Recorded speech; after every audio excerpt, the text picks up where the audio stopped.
This is the Lurking Lights, and today we will cover the true horrifying case of Breck Bednar. On the 17th of February 2014, Breck Bednar, age 14 from Surrey, was tragically murdered by then 18-year-old Lewis Daynes, an online groomer he had met while online gaming who he believed was his friend. Breck was an ordinary schoolboy.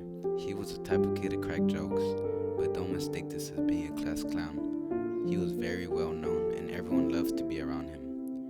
Breck was also a smart boy, one example being when he was 10 years old and would take apart his whole computer and put it back together to make it run faster. It was just ordinary for him. In 9th grade, Breck moved to a new school following his mother's divorce, but there was many kids from his primary school, so he went back to his old friend group. His friends even invited him into their gaming groups. He would game with his best friend from school, who was the son of the local victor. And most of the other friends in the gaming group were also a part of the church. It felt like the safest environment, and Breck was very happy. Usually Breck's mother would have him keep his door open while gaming, and one day she heard an unrecognizable voice coming from his room that sounded like an older, mature man, much different from his average teenage friends. His mother then asked who it was, and Breck replied, "These guys have been gaming with him for years. He runs a gaming group and he teaches us things. He's great with technology. He has an amazing career, his own business." Breck's mother then asked how old the man was, and Breck replied was 17 years old. The mother thought to herself, no way. She wasn't buying it, so she did everything to get to know the man. She would go into Breck's room and say, "Hey guys, what's going on?" Breck would run home every day from school and finish his homework and chores to go online with the guys. But even though Breck was clever, he didn't have life experience. He took the predator at face value, not realizing that you can be, say, or do anything online. He didn't see it, and all the boys within the gaming group fell for it. But the older ones in the friend group started not buying it, and when they left, it made it dangerous for the 13, 14, and 15-year-olds. Breck would game with headphones on, but one day he didn't, so his mother walked in, and Lewis, the man, would talk to the mom. "Hey mom, how are you doing?" he'd say.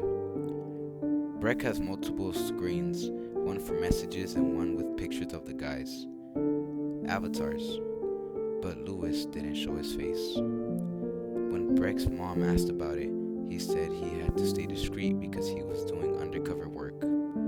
Lewis said he lived in New York, which Breck's mother was familiar with, but Lewis seemed to be gaming with the boys at normal UK times. Breck said it was because he worked his own schedule and had an amazing job where he can do anything he liked. All the boys admired Lewis, and in the beginning it was all happy and games, but the mother was worried straight away. Breck was turned against his family. As time went on, Breck turned against every establishment like school, religion, government, and even the Air Cadets, which he had joined because his dream was to become a pilot.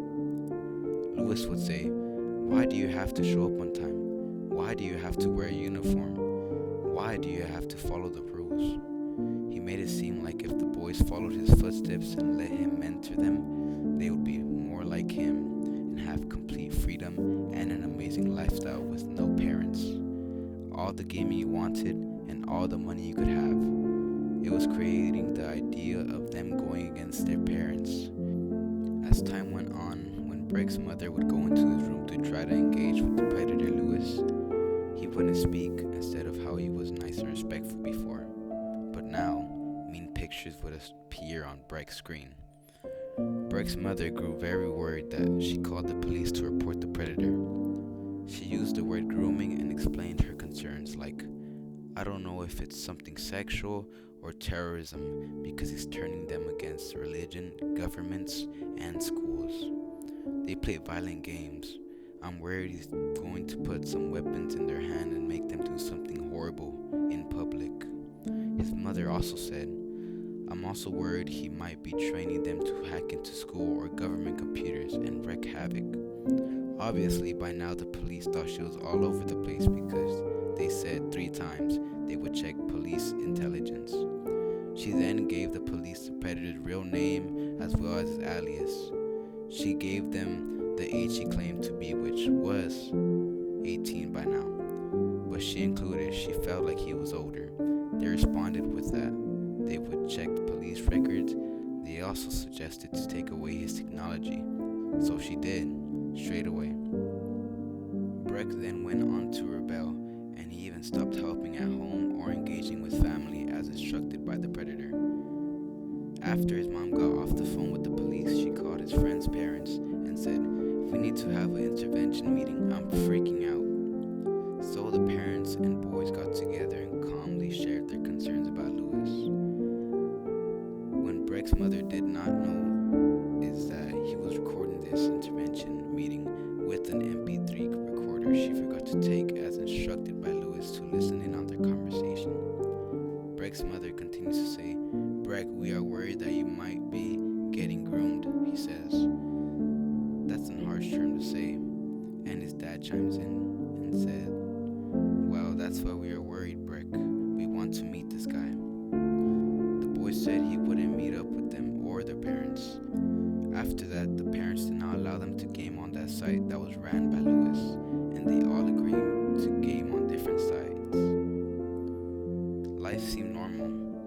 They thought they had fixed the problem because after the meeting, Breck seemed as his cheerful self.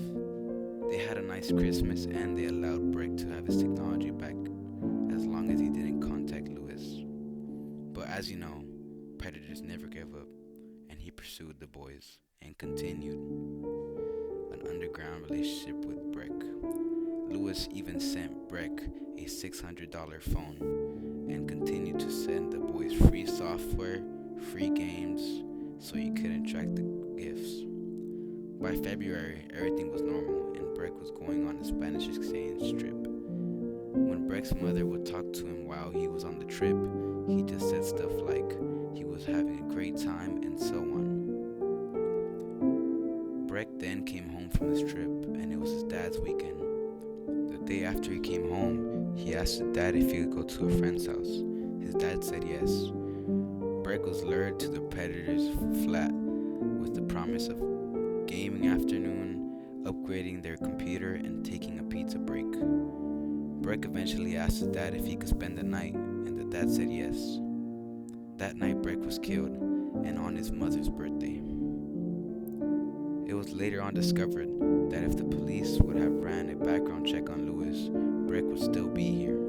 He had all sorts in his records, like having indecent images of young boys on his computer, and had even hacked into the school computer to intimidate a 15-year-old boy and sexually assault the boy. Lewis said it was a consensual relationship. Lewis Daynes from Grays, Essex, was jailed for life for stabbing Breck Bednar from Sydney in February 2014. Please subscribe and like if you would like more of this content, as it takes me a long time to gather all my evidence and put it together for you guys. Thank you so much, and we'll catch you guys later.